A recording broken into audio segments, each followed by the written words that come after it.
Hello, Elizabeth. Hi, How are you? I'm okay. How are you? Fantabulous. I'm a little tired because I got a new one here. Oh, wow. Yeah, that'll tire you out for Oh, that's sure. that's one of the three. There's two more around here. Wow. That's the new one. Is Isn't it it a Max? baby? Max is going to be 9 years old.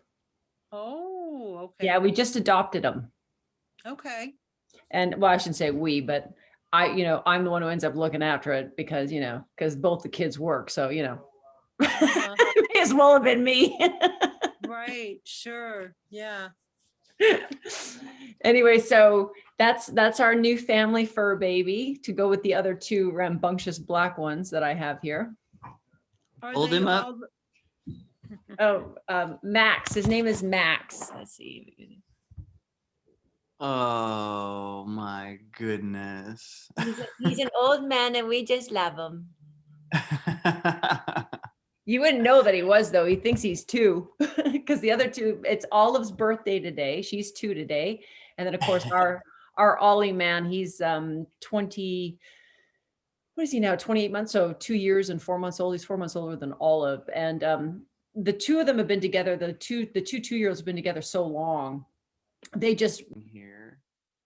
Okay, welcome. Thank you all for being here, for programming your subconscious mind for wealth creation and intro to cryptocurrencies.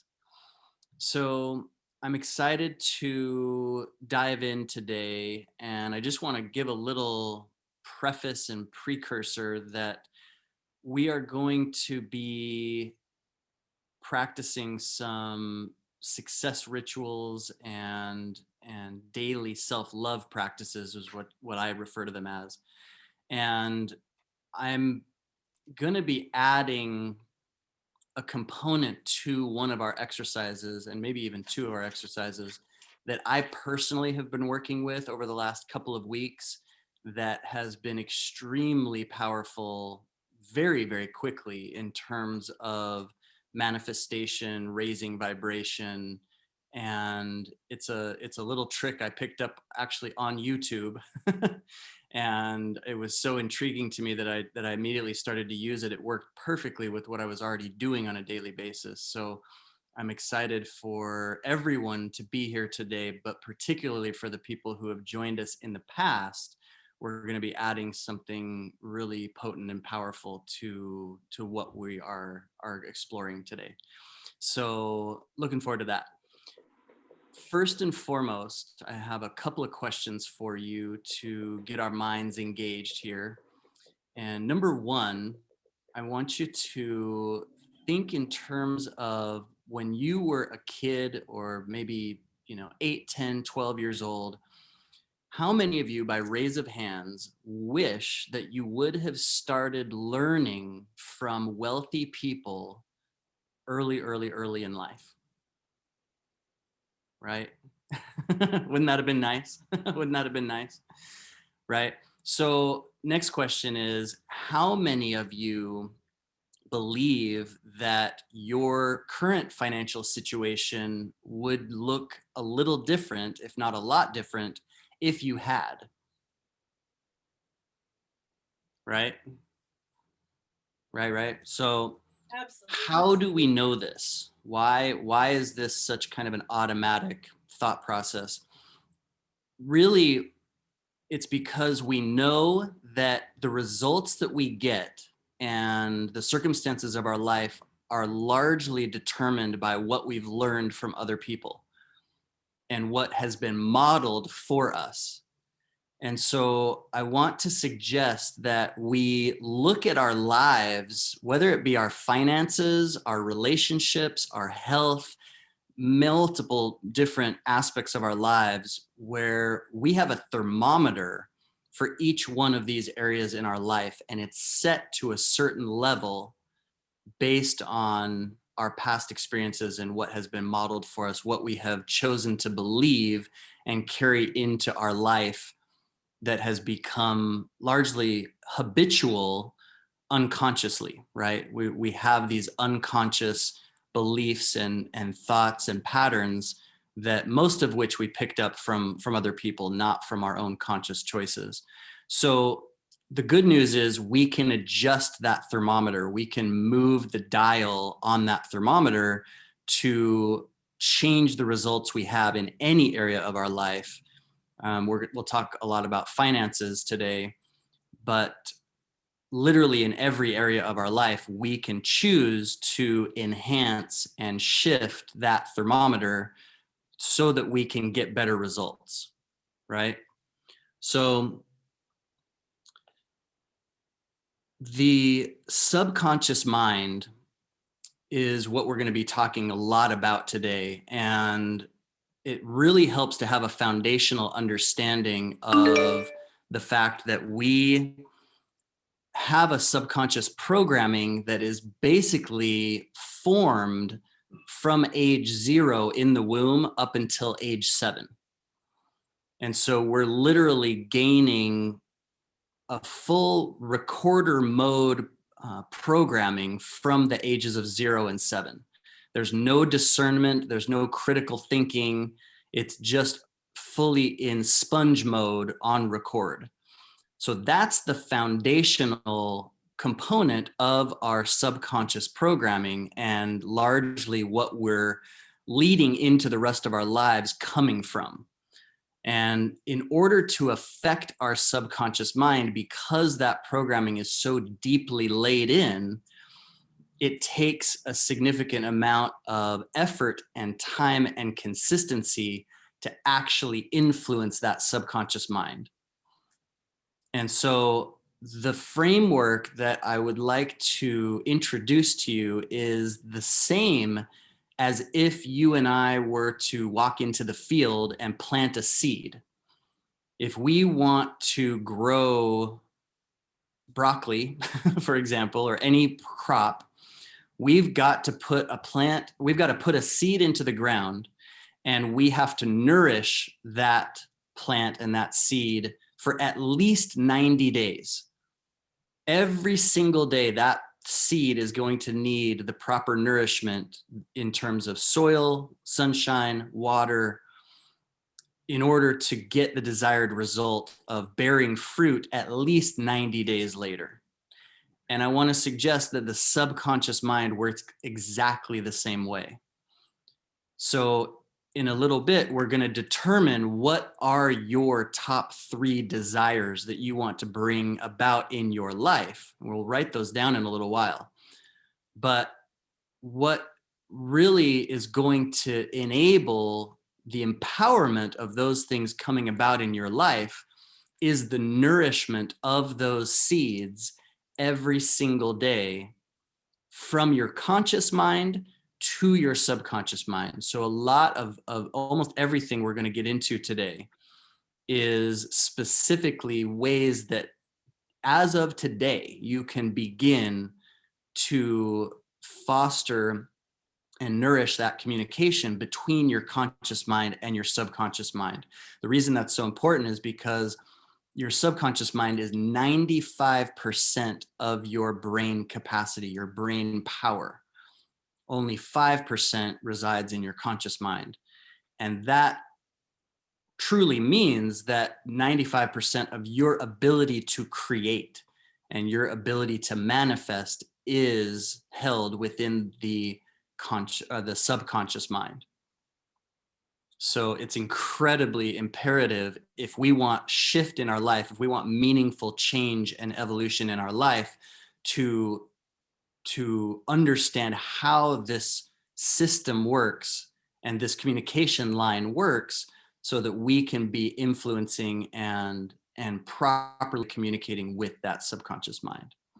So incredibly important to have that foundation. And a really important aspect that I'll touch on now is getting out of our comfort zone, right? If we want the things in our lives to change, we have to change the things in our life. And so often we're in this autopilot habitual mode of thinking the same things, doing the same things every single day, and expecting a different result than we've received in the past, as we've heard, is the definition of insanity, right? So we would do so well to adopt some practices of how to deliberately get out of our comfort zone. And the number one most important success principle is taking action in spite of fear and uncertainty. And in order to take action in spite of fear and uncertainty, we have to practice getting comfortable being outside of our comfort zone. And so the two most powerful practices that I have come across in doing this, and there's many, many, many, but adopting a practice of, number one, and I know this is not everyone's favorite idea, but taking on the practice of taking cold showers. And I highly recommend, yep, that's always a good one, right? um, so I highly recommend watching a few videos. Just literally look up on YouTube the benefits of cold showers, how to start taking cold showers, because it's a gradual procession into the ability to take cold showers. You're not just jumping into an ice bath tomorrow. But the psychological and the health benefits of cold showers are massive. And I personally attribute daily cold showers to an immense percentage of my ability to evolve and grow my life in areas of my intentions. And so the second one, getting out of our comfort zone and getting comfortable being outside of our comfort zone, an amazingly powerful practice is fasting. Whether it's a 24-hour fast or whether you study, various types of fasting. The Master Cleanse is an amazing fast. You can look up the Master Cleanse. There's 1-day fast, 2-day fast, 5-day fast, but it takes some knowledge and some understanding of how to do it correctly and how to do it safely. But again, getting out of our comfort zone so that we can practice that number one success principle, most important, taking action in spite of fear and uncertainty, right? So huge, and we'll circle back around to that in a little bit as we're talking about finances and talking about the roadmap we're about to look at. So we're gonna dive into some exercises today that you can literally implement immediately. And then, like I said, we'll wrap it up with a conversation on introduction to cryptocurrencies and the current opportunity being made available for some pretty significant wealth creation. And so first, in terms of looking at where we're at and where we might want to go, it's imperative to have an accurate map, right? If we have a destination, we have to know where that destination is and where we are currently. So in order to help us do that, I'm going to screen share let's see here. That map created by Robert Kiyosaki. Raise your hand if you're familiar with Robert Kiyosaki, who wrote the book Rich Dad, Poor Dad. He has been one of the most potent financial educators for probably over 30 years, starting with the book Rich Dad, Poor Dad. Can everyone see the cash flow quadrant on their screen? Raise of hands. Seeing the cash flow quadrant? Good, thank you. So he also wrote a book called The Cash Flow Quadrant and delineated 4 specific levels of participation within our economic system. And 95% of people find themselves in this upper left-hand corner as an employee.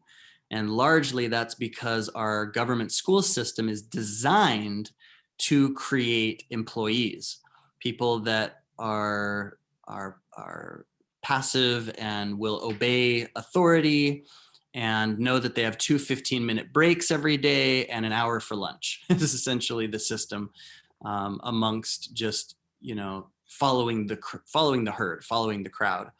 Unfortunately, in this quadrant, we have the lowest ceiling on wealth creation because the only thing that's possible here is trading hours for dollars. So that is obviously a limit of 24 hours a day for every person. And this person also pays the most in taxes. So the least beneficial financial strategy is to spend our lives as an employee. Again, where some of us might be at and where we've learned to be. And this is, again, a roadmap as to a potential indication of what we might want to shift to get a different result, right? And so slightly higher ceiling on wealth creation is when somebody's self-employed, although they're still trading hours for dollars. If they don't show up, then revenue ceases, right? So again, sometimes there's a slightly higher income when it comes to somebody who's self-employed. But again, trading hours for dollars is never going to be a significant wealth creation strategy. Really, the only two things that we can do in terms of our own action and own um, choices to create significant wealth are on the right side of this quadrant as either a big business owner where you own a system of some kind, whether it's a string of franchises, you have patented something that's working for you without you being there. So Warren Buffett, famous investor, said at one point, we will either find a way to make money while we sleep, or we will spend the rest of our lives working for money. And that is literally the difference between trading hours for dollars and staying in that paradigm versus learning how to leverage multiple resources and creating revenue and income when we don't have to be there. And the most potent wealth creation paradigm is this lower right-hand corner, becoming an investor.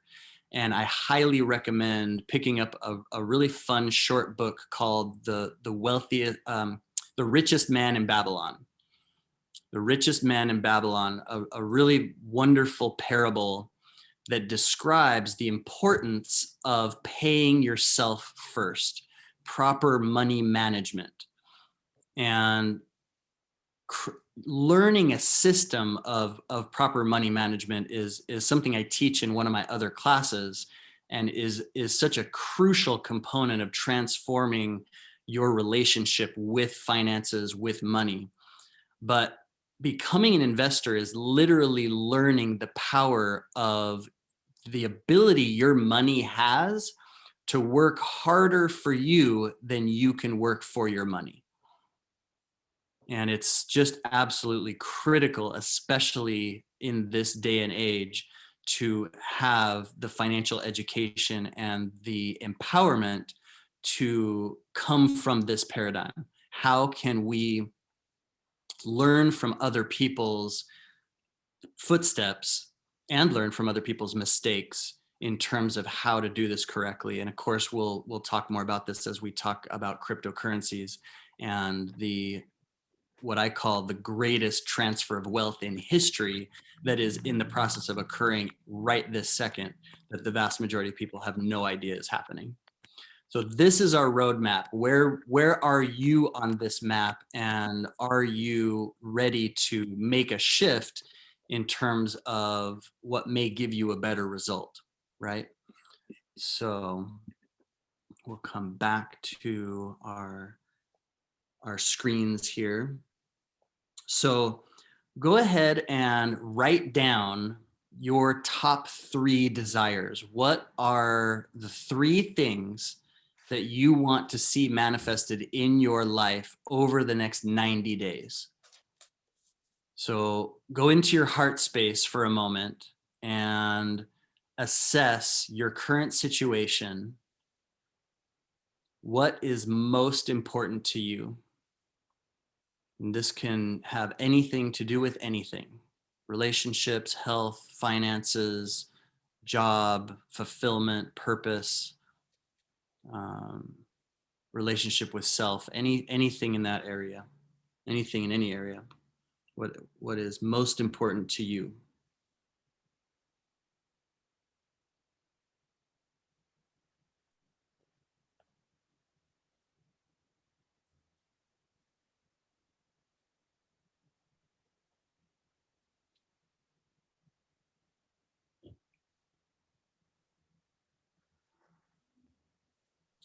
So again, we're going to get into some exercises that we're going to go through together today, but also in regards to the list that you're making right now. I'm going to give you a little homework. You'll have probably a bunch of homework by the end of today, but I'm going to highly recommend that you look up and watch an audio on YouTube called "The Strangest Secret" by Earl Nightingale. And I am going to recommend that you watch this at least once a day for 4 to 7 days. Extra credit if you really make it to 7 days. And the repetition is so important. And by that third or fourth day, I highly recommend taking the recommendations and implementing some of the suggestions that he makes in this audio. Again, we're learning to communicate from our conscious mind to our unconscious mind, to our subconscious mind. And he, way back in the 1950s, the history of this audio and this philosophy is absolutely amazing. Really harnessed a lot of that, and it changed a lot of people's lives who took these recommendations. Really, really, really powerful. Most of the audios that you'll find on YouTube are 30 minutes long. I highly recommend listening to the 40-minute one at least once. There's a foreword by his wife describing some of the historical significance and fascinating history of his life and the creation of this audio. Pretty amazing. Earl Nightingale is often referred to as the grandfather of personal development in America. And while you've got your pen handy, I am going to challenge you to write down the following statement and post this in at least 2 places, preferably 3 places in your home. Maybe on your bathroom mirror, on your refrigerator, in your bedroom, wherever you're going to see it the most. Write down this statement. The secret of your future is hidden in your daily routine. The secret of your future is hidden in your daily routine. And that is, again, because when we are fostering our communication and relationship with our subconscious mind, that daily consistency and repetition is crucial. We have to send clear instructions consistently to our subconscious mind if we are going to, number one, gain the trust of our subconscious mind and effectively deliver those instructions so our subconscious mind knows what to create. And one of the best, most wonderful pieces of news that I can share with you is that the how of creating and manifesting these top 3 desires is not your job. How you get from point A to point B, how you get from achieving where you're at in life right now to where you want to go, the how is not your job. Your only job is clarity, specificity, and consistency, delivering those instructions and celebrating these desires to your subconscious mind so that your subconscious mind can work in the background as it is designed to do and align with the universe to determine the greatest path to your greatest good. Again, all of that is up to your subconscious mind aligning with and manifesting circumstances with the universe. So the how is not your job. So, so crucial, right? So you've got your 3 items there that are your top 3 desires. And so in just a moment, I'm going to start up some tones for us to get into a meditative space. And we're going to start a practice called heart-brain coherence breathing. Okay. Now, I recommend doing this right before bed, but at least once a day for 9 minutes a day. And that's 7 minutes of breathing. And I'll describe the 3 components of this technique, and 2 minutes of visualization. Now, the 2 minutes of visualization, we're going to do a shortened version of the breath work today, but we're going to do a full 2 minutes of this visualization process. So I'm going to start by describing the technique for the visualization so we can move directly into that when the time comes after the breath work, right? So when you're visualizing, and again, it's only for 2 minutes, give or take, right around 2 minutes. I want you to visualize yourself in a place. Yep, correct. 90 days. Yep. I want you to visualize yourself in one of your favorite places. And again, this is just after the breath work, we're going to move into this. So just kind of bookmark this place. So pick your favorite place to spend time. It can be in nature. It can be in your home, someplace you're super comfortable, somewhere where you feel the highest vibration. And you're going to fill in as many details as you can. What does it look like? What does it feel like, smell like? Can you taste anything? As many details as you can about what that place is like. And you're going to visualize all of that, right, in your mind's eye.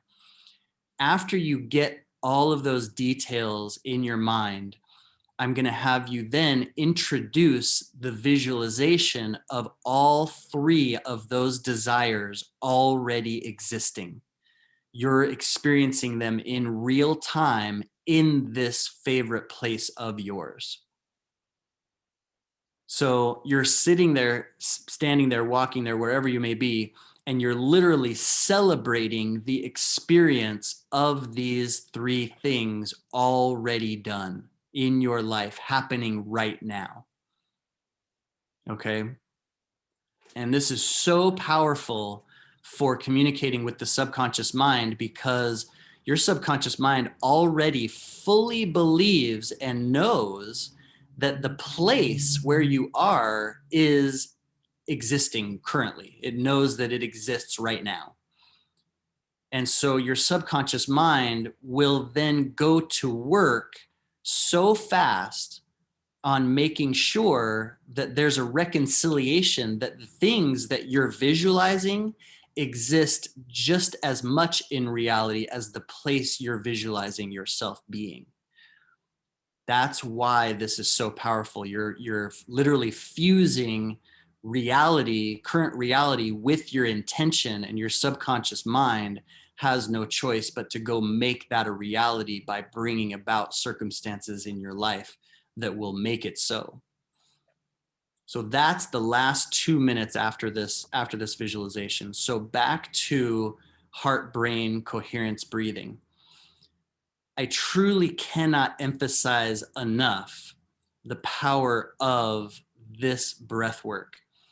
And part of the reason is that it's so incredibly simple that it's so easy to dismiss the significance.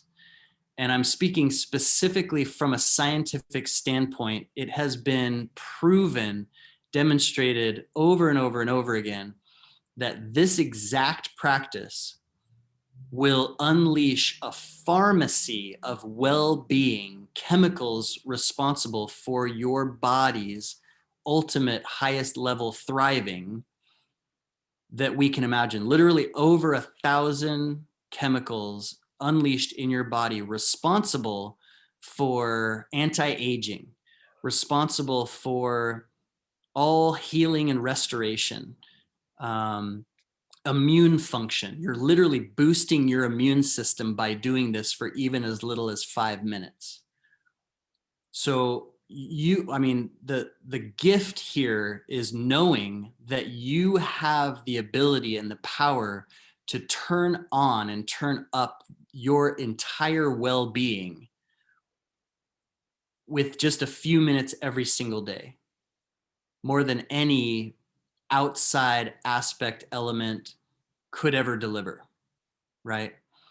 And so we're literally turning off the sympathetic nervous system, which is your fight or flight response, your cortisol stress hormone. We're literally turning all of that off in as little as 5 minutes. And we're turning on the parasympathetic nervous system, which again is the part of your nervous system that is responsible for all the chemicals needed for your ultimate well-being. All of what I just described literally gets turned into high gear. And so I overemphasize that because, again, the compound effect of consistently doing this every day is immeasurable in terms of our psychological and physical wellness, well-being, ability to thrive. So there's only 3 components to heart-brain coherence breathing.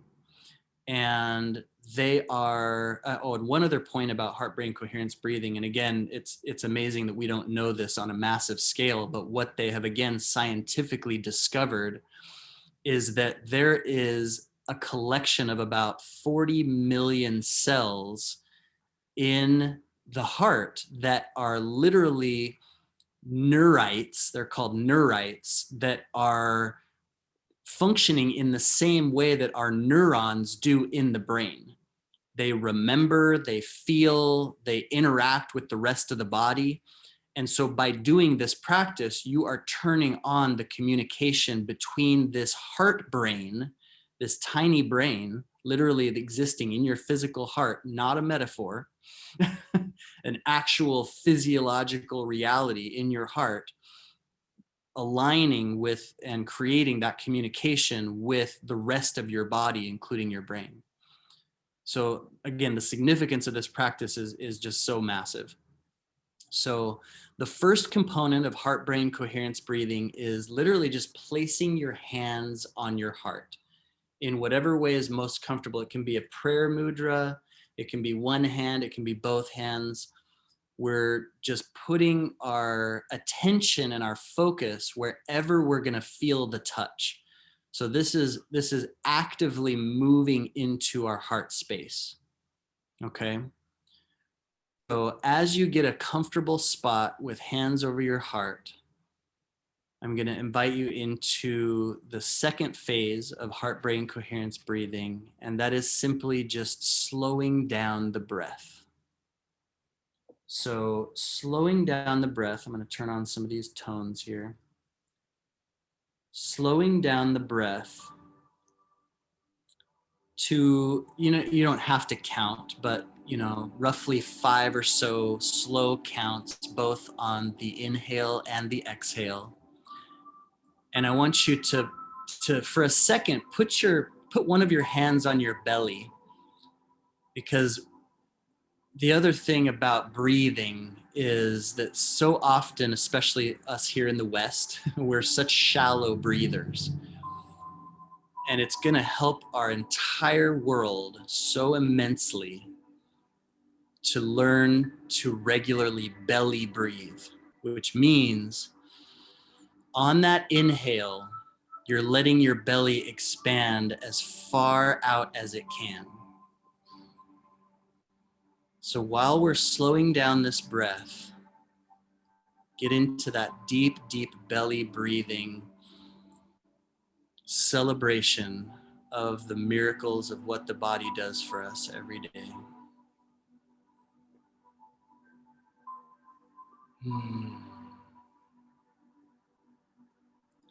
Go ahead and close your eyes if you're comfortable.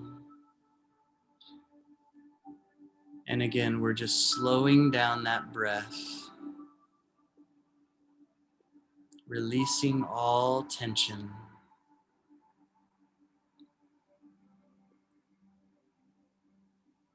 And by way of slowing down the breath, we are communicating to every cell in our bodies that in this moment and in this place, we are perfectly safe. We can let it all go. We can be fully here now in our bodies,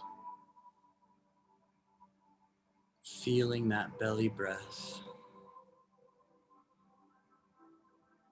letting that belly expand as far out as it can on that inhale. Returning our focus to our heart space, hand or hands on our heart.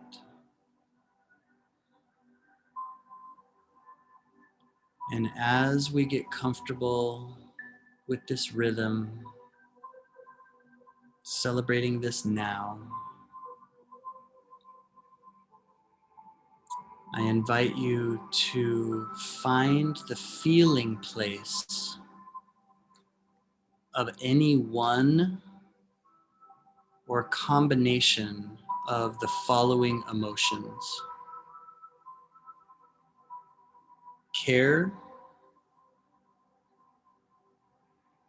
appreciation, gratitude, and compassion.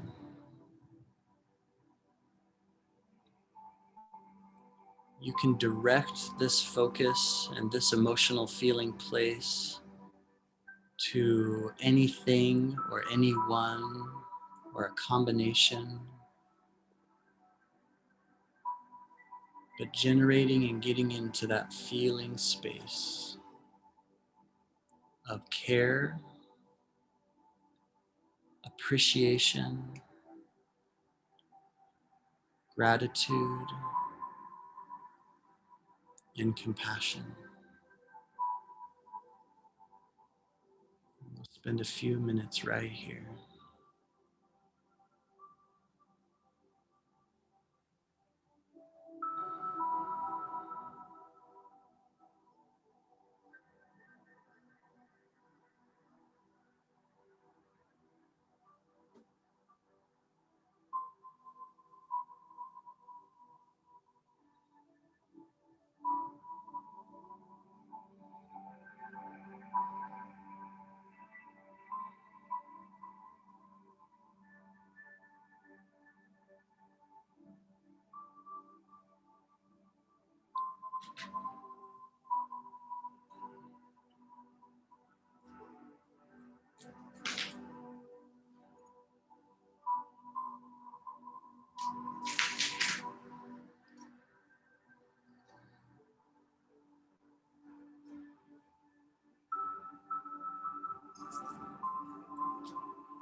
And from this high vibrational place, go ahead and move into your visualization in that favorite space with as many details of what it feels like to be there. And when you're done filling in all the details, in whatever way is most fun and creative for you, introduce the visualization of those top 3 desires existing in your life right now, celebrating them, experiencing them, acknowledging them, thanking the universe and your subconscious mind for bringing about everything necessary for these things to come about. We'll spend just a couple of minutes here.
And as you come back into the room, return to your breath.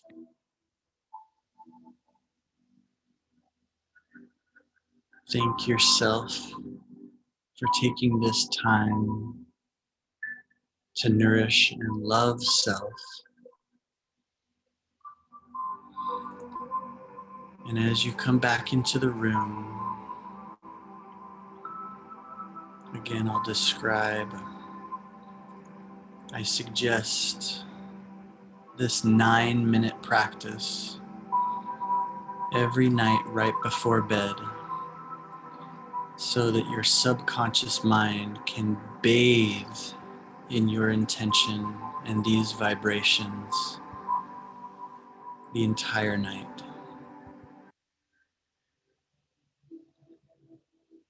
Your dreams, your desires, your life are well worth this 9-minute investment, celebrating the end of every day. And again, we're nourishing that seed to bear fruit over the next 90 days. And you can do it with or without tones in the background. I do like my 432 hertz tones.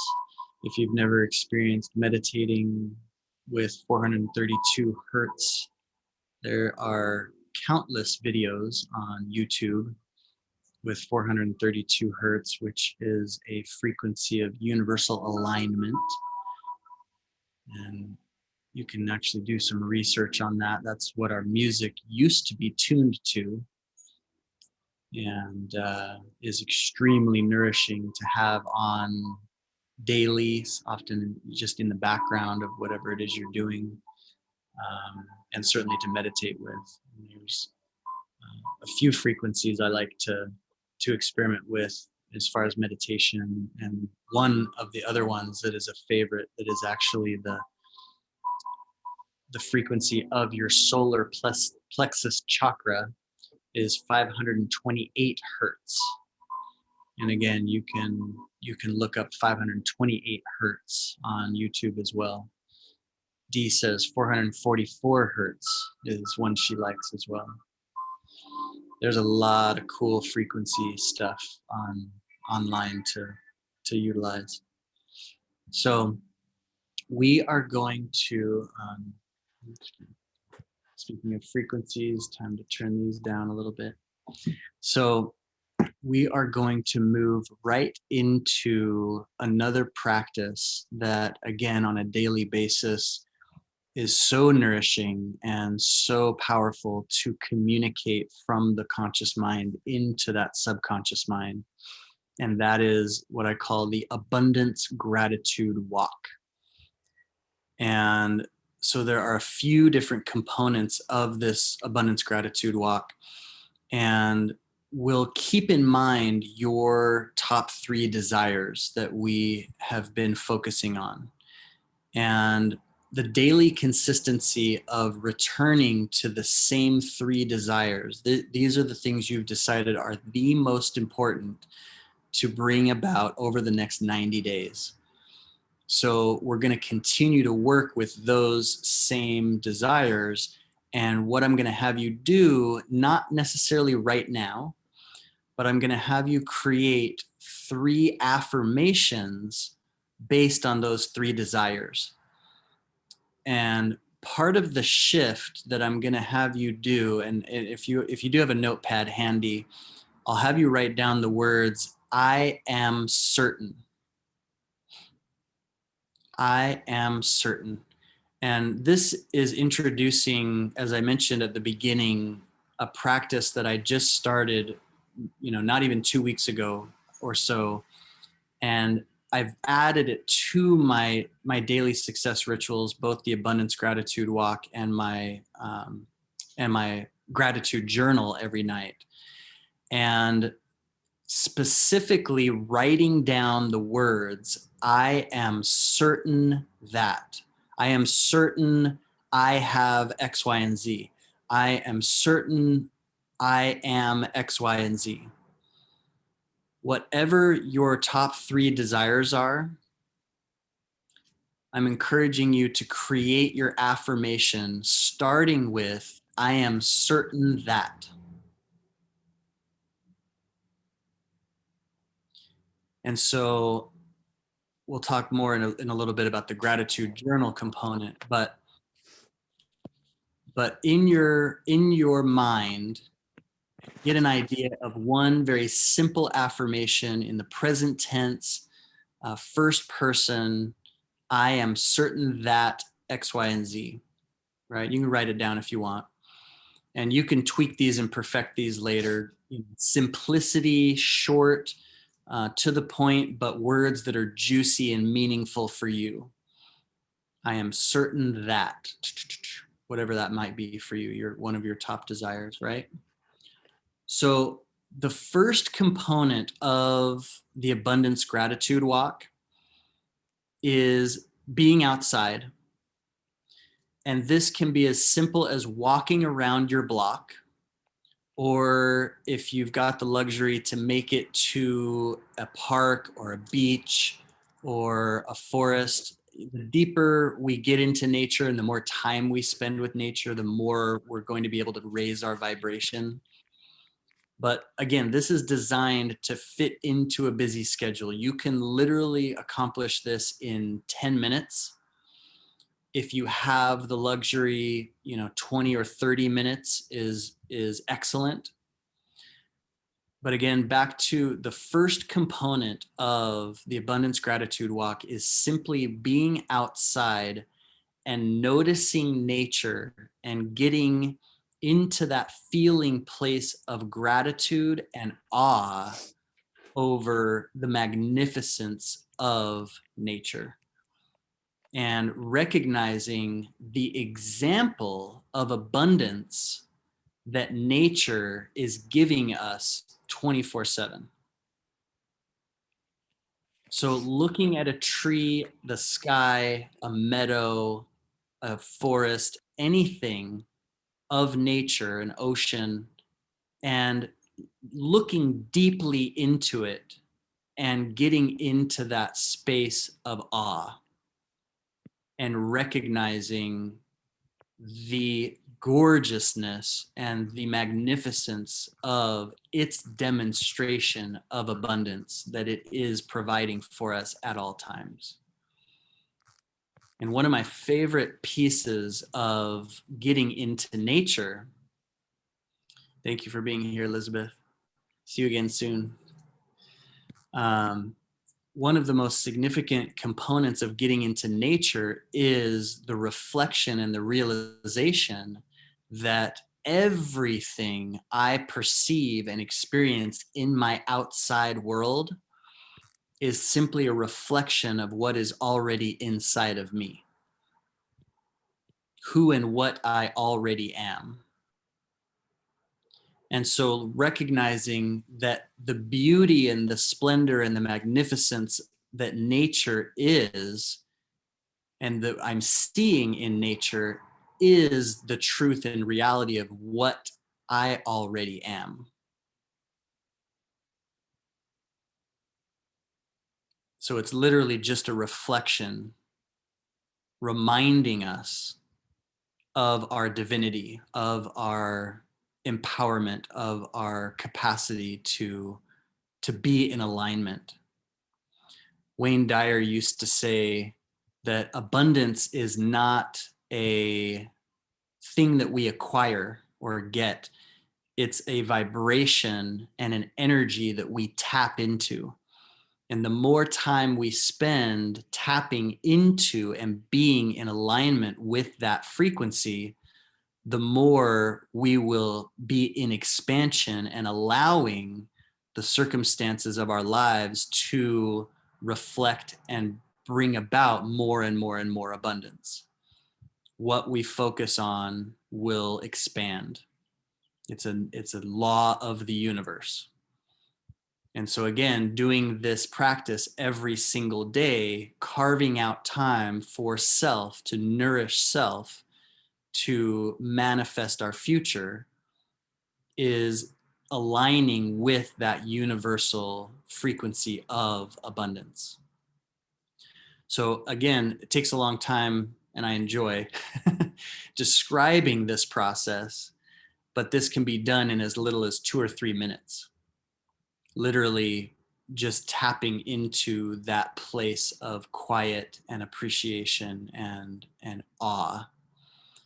And so the next component of the abundance gratitude walk is taking each of these 3 affirmations, I am certain that, and you're going to couple it with a breath technique as well as a kinesthetic response with your fingers in the rhythm of whatever it is you're saying out loud. So I am certain that, whatever it may be. And that's on the exhale of this breath work. Okay.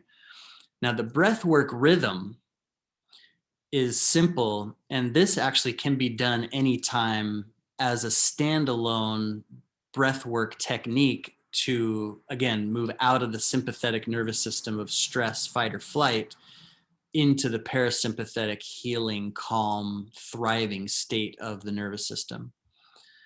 And it's simply 4 inhales through the nose and 1 ocean breath out through the mouth.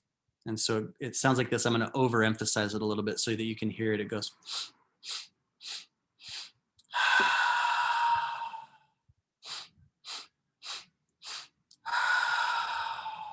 So that breath work, again, can be done anytime, and it's subtle. It's not as accentuated as I just made it.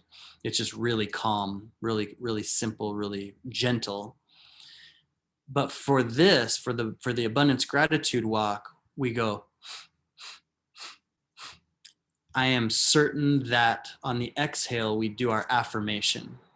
Okay. I am certain that I am well beyond measure. I am certain that I have dynamic health, or whatever your financial goal is, whatever it may be, right? I am certain that. And again, tapping. So you're literally engaging all cylinders of your being, your kinesthetic physical response, your mental focus, your emotional excitement over where you're at, what you're appreciating, the nature that's reflecting who and what you are, and engaging that intention of your top desire. And so for 10 or 15 rounds, you'll do each affirmation over and over and over again. And then you'll move to your second affirmation 10 or 15 times. And then your third affirmation 10 or 15 times. And I do recommend sticking to a minimum, or I should say a maximum of 3 affirmations. We want our mind to be able to focus clearly on just 3 things that are our most important prized priorities, right? So that is the abundance gratitude walk. And I often like to finish it off with a list, just off the cuff, off the top of my head, of 10 or 20, 30 things that I'm grateful for in my life right now, and give thanks in advance for what I know is already in existence, that is just in the process of showing up.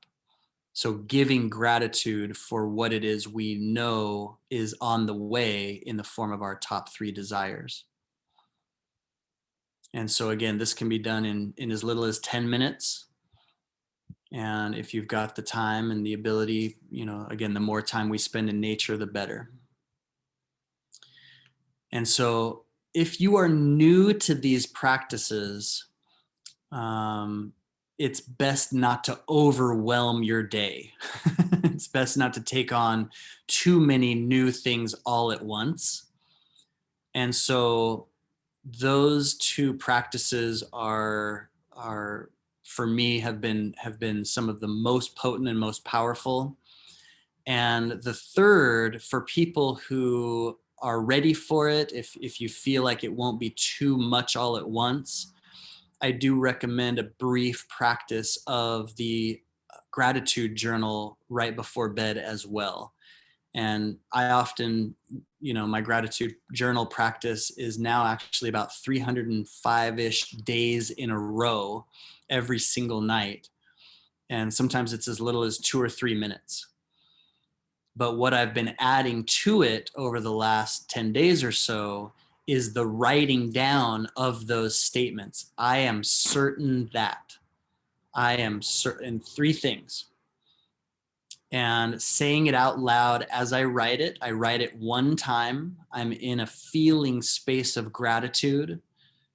And in as little as 10 days, I have personally noticed a shift in these areas. And it's just extremely powerful, the spoken word and the intention and the power of writing it down at the same time. So that's and the gratitude journal is can be as simple as a list of 10 or 20 things that are off the top of your head that you're most grateful for in your life currently. And I always make space for, again, those things that I'm grateful for that I know are on the way, that I'm in the midst of manifesting. And a really powerful component to add to your abundance gratitude journal is writing down a handful of reasons that you are grateful for one or two of these items. So picking one or two of these specific items on your gratitude list and writing specific reasons why you're so grateful for these things in your life. What are they giving you? How are they nourishing you? So you're really diving into the specificity and the feeling place of gratitude. And then I now finish it up with, I am certain that, right? So as I referred before to these practices, I call them self-love practices, carving time out of your day for the nourishment of self that you deserve, that I deserve. And first and foremost, the reason for this is to enhance and nourish your relationship with yourself. But I want to bring our attention to the fact that when we as individuals choose to engage in these practices, especially every day, getting that compound effect and really establishing communication with our subconscious mind, these love practices are actually nourishing and lifting up every single man, woman, and child on the planet. We talk about the concept of oneness and that everything is interconnected. And it's actually been proven and demonstrated by quantum physics. So it's not just a theory, it's not just a new age concept. It's the actual reality that every single thing in the universe is connected, and that there is a collective consciousness that we are contributing to at all times.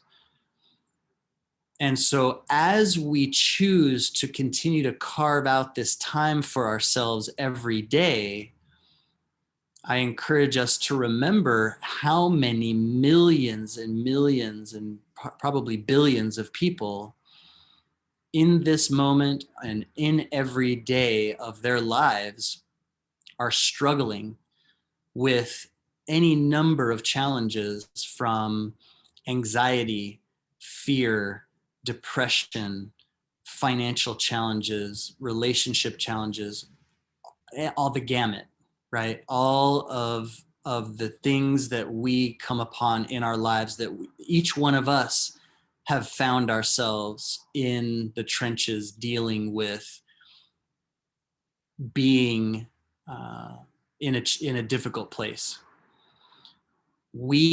As we choose to engage in these self-love practices, we can know that we are contributing to and lifting up every single person on the planet, especially those going through these difficult times. And so I call it a global paradigm shift. The question of, what if adopting a daily self-love practice is the most nourishing thing that you could do for yourself, for everyone most important to you in your life, and for the entire collective, to bring about our collective evolution and transcendence of what no longer serves us, and that we're in the process of moving out of, so that we can step into what we're capable of creating in our collective, shedding what we no longer need. So I just want to leave you with that idea and that empowerment and that knowledge that you are that powerful, that you do have that kind of an effect on the entire collective. And that we coming together to engage in these practices and recognize the significance of our vibration is one of the greatest contributions we can make to our evolutionary process, and everyone in our lives, and everyone on the planet, in the universe, truly, right? So let's spend a few minutes talking about the world of cryptocurrencies. So again, so much of what we've covered today is brand new information, concepts and ideas and practices that may be outside of your comfort zone. And as we've talked a lot about today, being able to get outside of our comfort zone and choose a different course of action and change the old habitual patterns is the only thing that is going to give us the ability to rise up and create a better future that is beyond what we've been able to experience in the past. And so that's really the framework that I come into the discussion of cryptocurrencies, because cryptocurrencies for a lot of people are such a massive paradigm shift, and there's fear around it. There's certainly uncertainty around it. And again, back to the number one most important success principle there is: taking action in spite of fear and uncertainty. And so there may be, I'll start a little bit from scratch in terms of cryptocurrencies, because I'm not sure what everyone's experience or exposure is. Most people, I think everybody nowadays has heard of Bitcoin and has seen Bitcoin in the media quite a bit. And so just kind of a general overview of what has happened over the last 12 years and where we are currently, and why the cycle that we're in the middle of right now is so powerful and so significant. So Bitcoin and cryptocurrencies, Bitcoin used to be the only cryptocurrency 12 years ago. And it was literally worth nothing because nobody knew it existed and nobody understood the technology. And so 12 years ago, it was really only introduced to a very small number of computer science programmer type communities, and was just kind of thrown around as this neat little tool, as kind of funny internet money.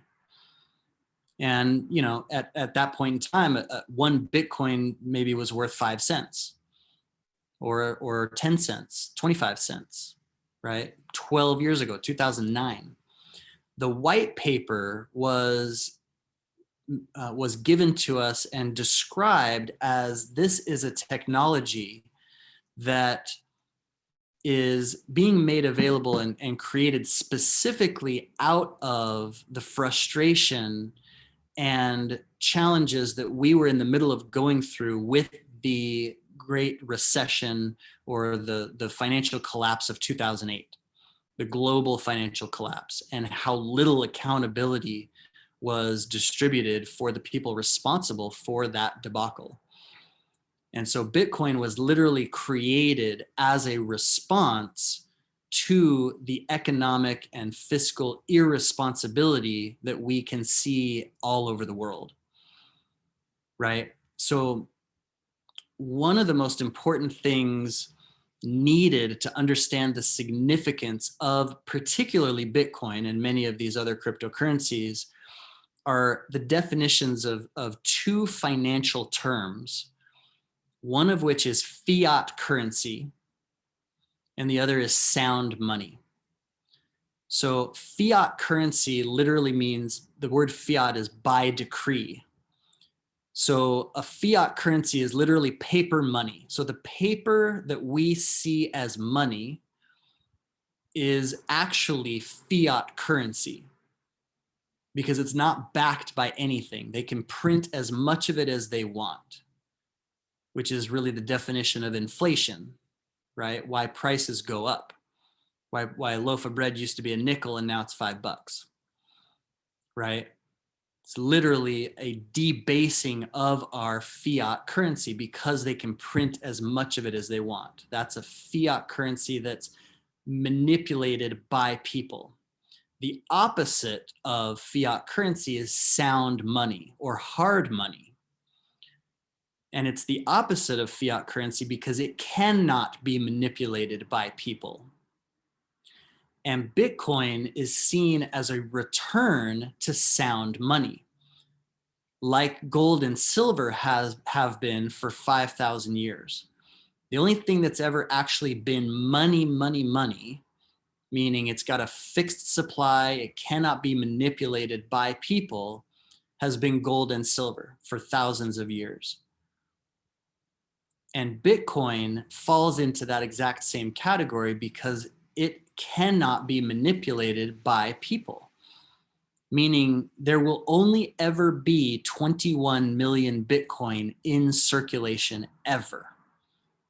So it's got a fixed supply, which is built-in scarcity and deflation into the technology, which means as the demand goes up, the price and value go up. Same with gold and silver. I mean, it's a little bit more complicated with gold and silver, but specifically the law of economics, the higher demand gets and the more scarce a resource is, the higher the value goes.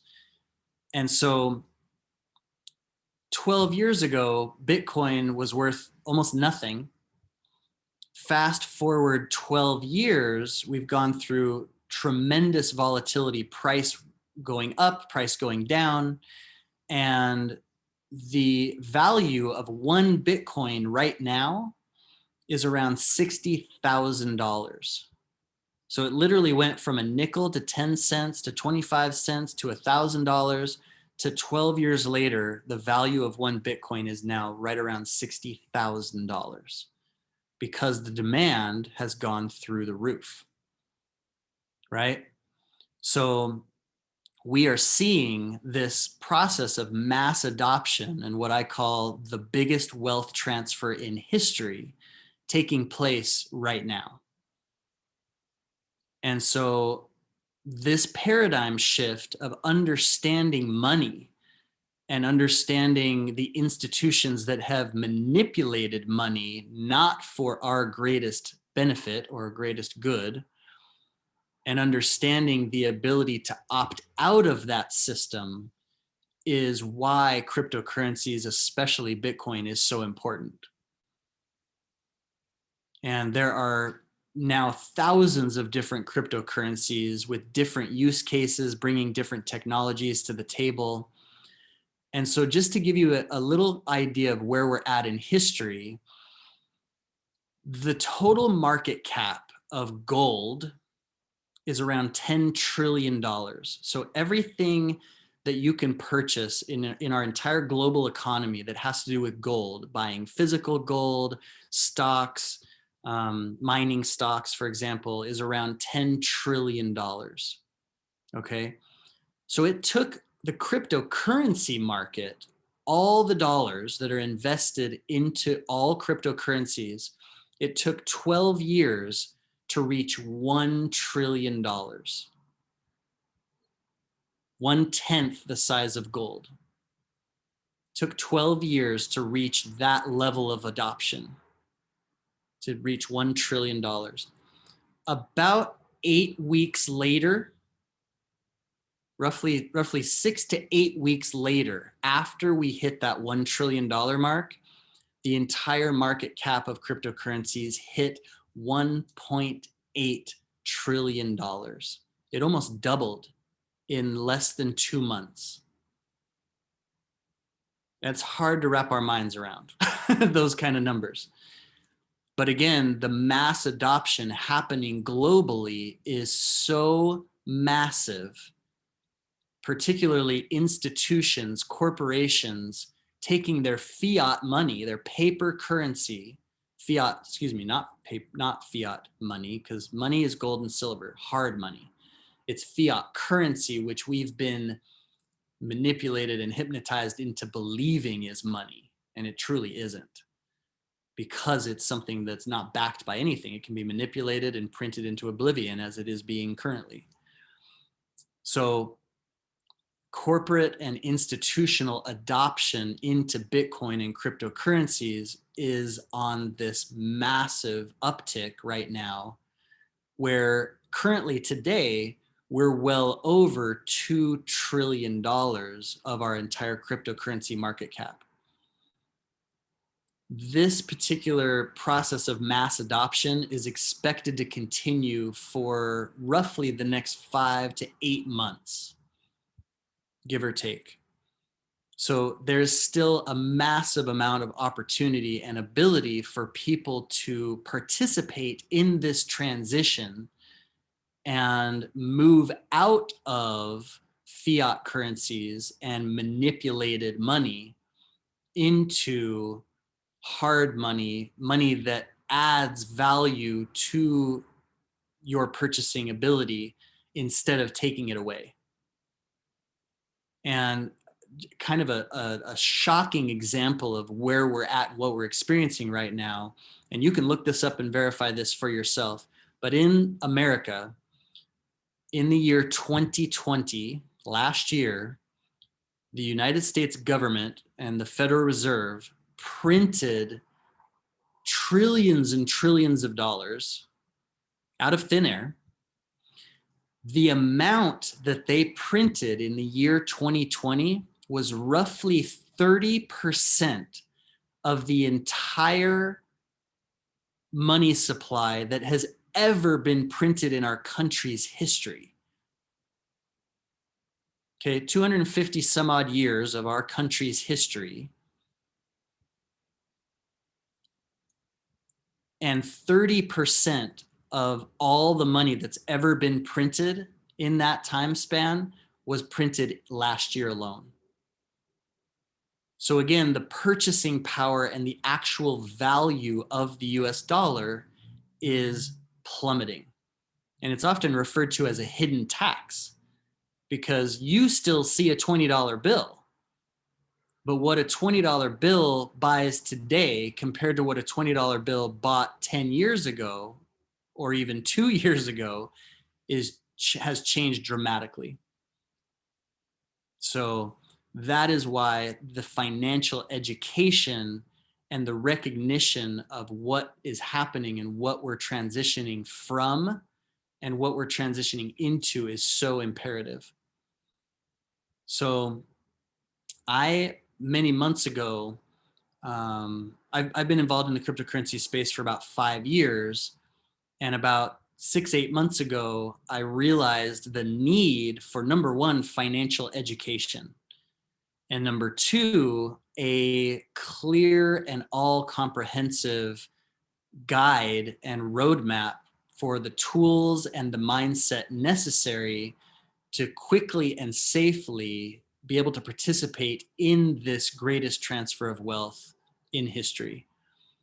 And so I put together a class and now a community of over 70 people who have taken this financial education and cryptocurrency class, who have wanted to make sure that this opportunity does not pass them by, and they can participate in the percentage gain return on investment that we're seeing right now, that is just absolutely tremendous in terms of what some of the return on investment from these coins have been, even within the last few weeks. But again, we've got many, many more months coming about where this bull market is expected to continue, where massive quantities of capital will continue to flow into cryptocurrencies, potentially bringing the market cap over, $4, $5, $6 trillion. And so anybody who is interested in taking a look at this class, you are more than welcome to enter in your email address to the chat right here, and I will email you a comprehensive curriculum of what's involved in this class, what we cover, and what it includes, because it's basically an ongoing membership to our community that is a mastermind group ongoing, so that we can share resources and we can continue to add to our financial education and understand the mistakes that we've made and the mistakes that we inherited from people in our lives who came before us, and what we must learn from those mistakes, right? How we can move forward and transcend the systems that no longer serve us, and certainly no longer serve we the people and the masses on the planet. So I truly believe that a huge component of moving into an enlightened planetary civilization is the awareness and the ability for us to transcend and move out of these systems of control, slavery, manipulation, and regain the power that we have as part of our birthright as humans and evolutionary societies to come together and be done with all that.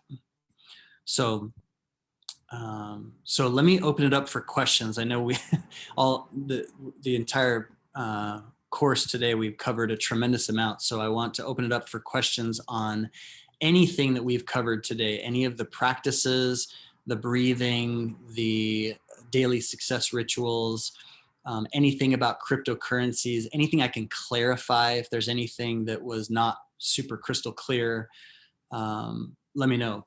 Please chime in and let me know what we can address. Yes, please. Is Yes, it Yanni? Yanni, yes. Yanni. Yes, thank you. I enjoyed this session. It's just that when my computer died, I missed the getting out of your comfort zone. The first one was the third one. He said cold showers, fasting, and what else? That was it. Those are the two favorites. It wasn't Those are three? yeah, it was just two. Ah, okay. I thought, Yeah. okay. But part of what I would also say, getting out of our comfort zone, is being open and willing to take on practices like the ones we've talked about today. Because that's outside of somebody's comfort zone generally, because it's new. Yes, it kind of got me peaceful. Like, it made me happy. And just Yeah. to think that everything that I wrote and all of that, and you telling me that I haven't, it could be done, it made me more happy. It's just within us.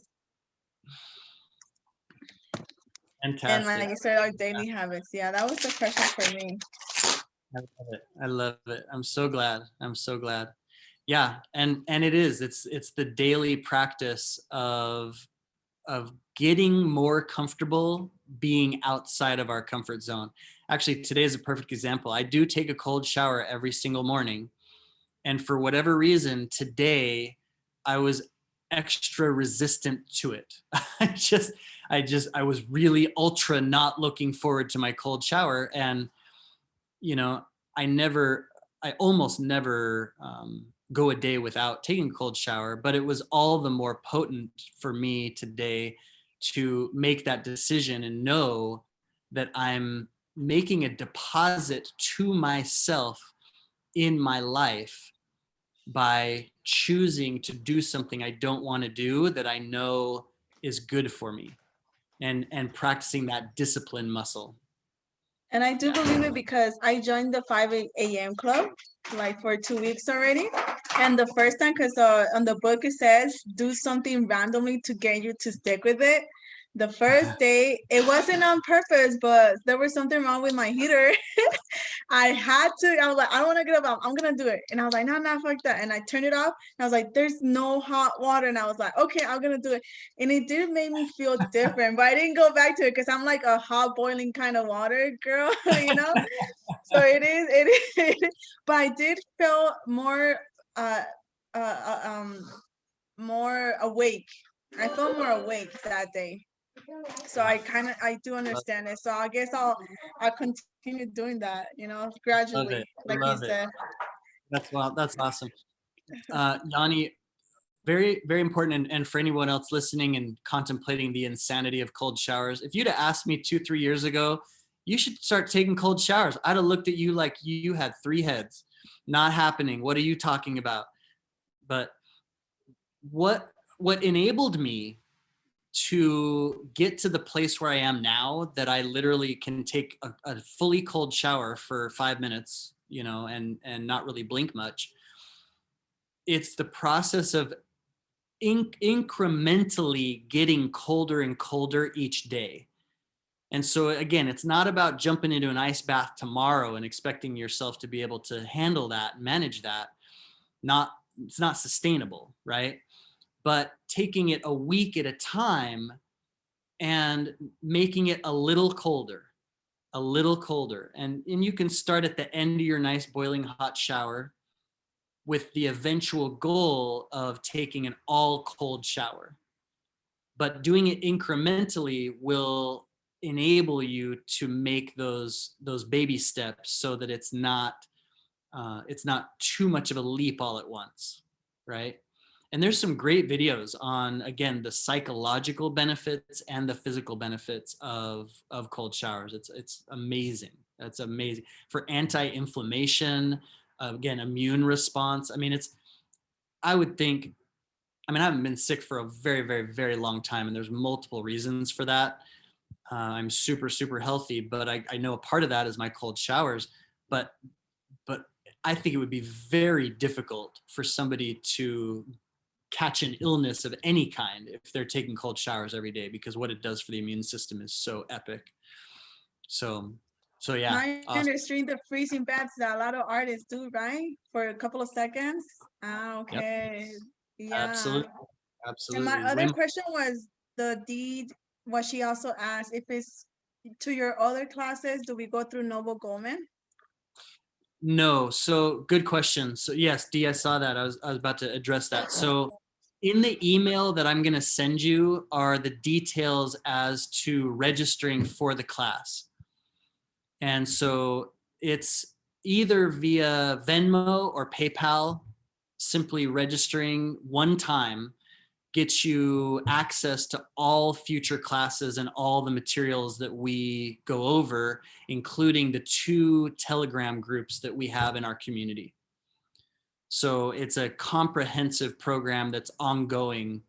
And the price of the class is just a one-time sliding scale cost of between $150 and $300. And that includes everything that you'll see in the curriculum in the email and every future class and anything that we do recorded as well. And so immediately when somebody registers, they will get a recorded copy of the class, which I highly recommend people dive into immediately and start the ball rolling and getting the journey foundation laid. There's a ton of information in there, and going over the recorded class first, depending on when our next live class will be, which will be the middle of next week, you'll come into the live class with so much foundation already laid and so much better questions. And so that's really the best case scenario to get people the greatest value of entering into the community is just get your feet wet and start to put these pieces into place. And it's nothing's complicated or nothing's hard. It's just a matter of taking the baby steps one after the next until suddenly you realize that in a very short period of time, you have every single building block necessary to immediately participate in the market. And, when I first got involved 5 years ago, this process took me over a month of just figuring it out as I went and kind of trial and error and trying to figure out who to listen to and where to get information and how does this all work. And so we're collapsing the learning curve into almost zero, where my students are going from scratch, never touching cryptocurrencies, not knowing a thing about it, within a few days being in the market and ready to go with positions placed into coins within just a few days. And the timing right now, I mean, we are literally watching coins go up by 10s and 20s and 30s and 50% in a single week. I mean, it's astonishing. It's just absolutely astonishing. So part of the class is the mindset and the paradigm of what it's like to be in this market and what we can expect in terms of fluctuation and volatility. Because one of the things I didn't mention that is one of the most astounding things in regards to Bitcoin, particularly, Bitcoin in 12 years has become the number one highest performing asset class in history ever. Nothing has ever returned a higher return on investment than Bitcoin ever in history. And it is the most volatile. It is the most up and down price variation asset that anybody's ever seen. And that's a good thing. That's actually a very good thing. And so getting that mindset and that training in advance so that we know what to expect is crucial. So it's not included on those MSIs that we see of Bitcoins and stuff. It's totally Say again? apart, right? It's not on the MSIs that we can kind of build a network, you know, bring people in and get up there. Like, you know, the MSIs of the Novo Goldman part, it's not there. I don't think so. I don't think so. But if we invite somebody within you, it's also like a network then, or it's just on each other alone doing that alone.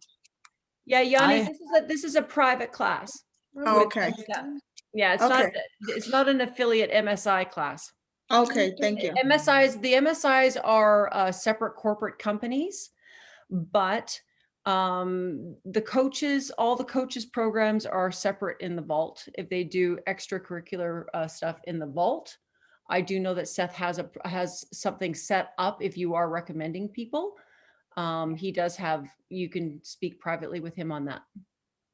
Okay, thank you. I appreciate You're that. very welcome. Absolutely. Yeah, I definitely will pay an affiliate commission on people that are referred to the class. And that is actually how most of the people have come into the class over the last 6 weeks or so, is simply by people in the community telling friends, family, you know, come join us and get involved here. And it's been amazing. The growth has been phenomenal. So, yep, we keep it in the family. So, Yanni, thank you. I have your email address here. Dee, would you like me to send you an email with the invitation? If so, go ahead and put your email address in the chat here, and I'm copy and pasting them right now. But I am also wanting to take any more questions if people are having anything in mind. We can continue chatting. Got it. Okay. Perfect. And anybody else who would like an invitation, again, no obligation, but if you want to look at the curriculum and everything that's included in the class, it's an immensely comprehensive class in terms of financial education in and of itself, and then all the fundamentals of the crypto market and what we're in the middle of right now. Does everybody know what a bull market versus a bear market is? Yanni, are you familiar with those terms, bull market versus bear market? No.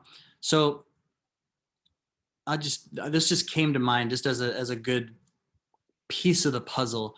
So when it comes to investing and different asset classes, every single asset class goes from a bull market into a bear market and then back into a bull market, bear market, bull market, bear market. Whether it's real estate, yeah, exactly. Whether it's real estate, corn, gold, stocks, crypto, every single asset class goes through these cycles. And a bull market just means that a lot of capital, a lot of dollars are flowing into that asset class right now, making the prices go up. So that's a bull market, when there's a sustained trend flow of capital flowing into the market, causing the prices to rise. That's a bull market.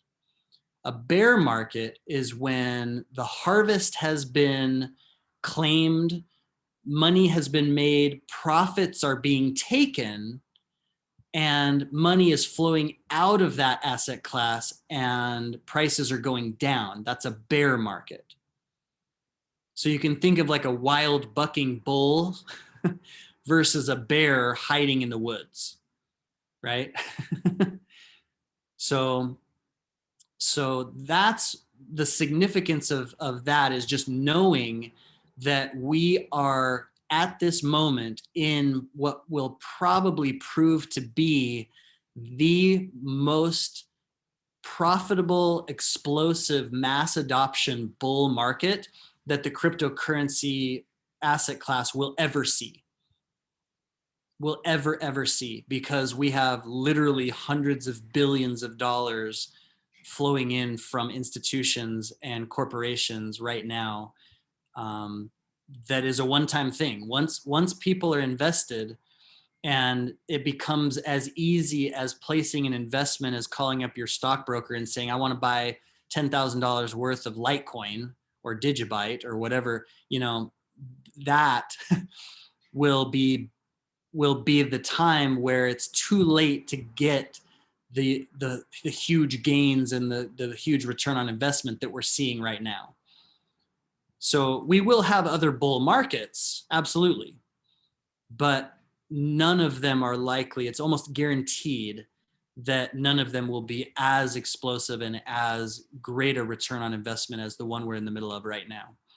Very important to understand. I mean, real estate, for example, when the baby boom generation came of age and suddenly we had that many dozens of millions of baby boomers starting families and buying houses, the real estate market went insane, because there was never before seen that amount of capital flowing into real estate. So prices went through the roof.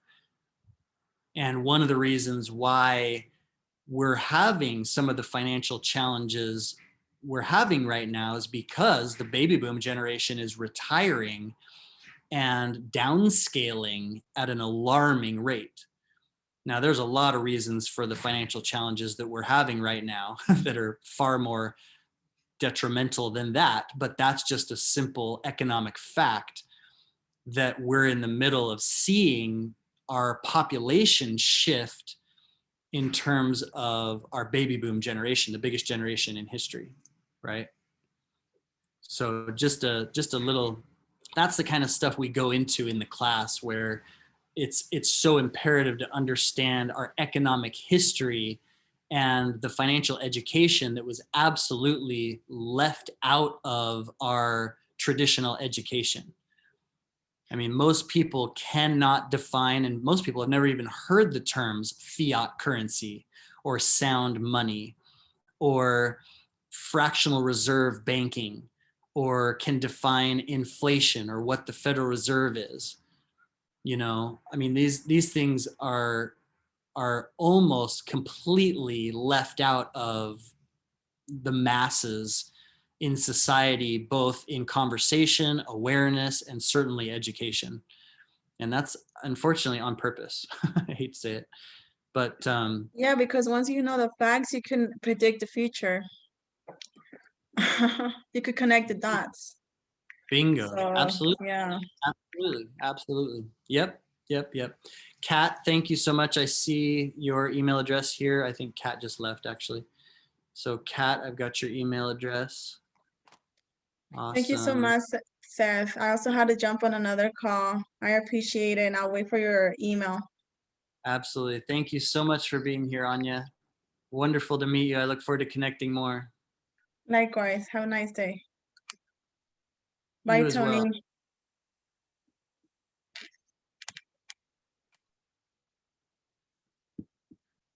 All right.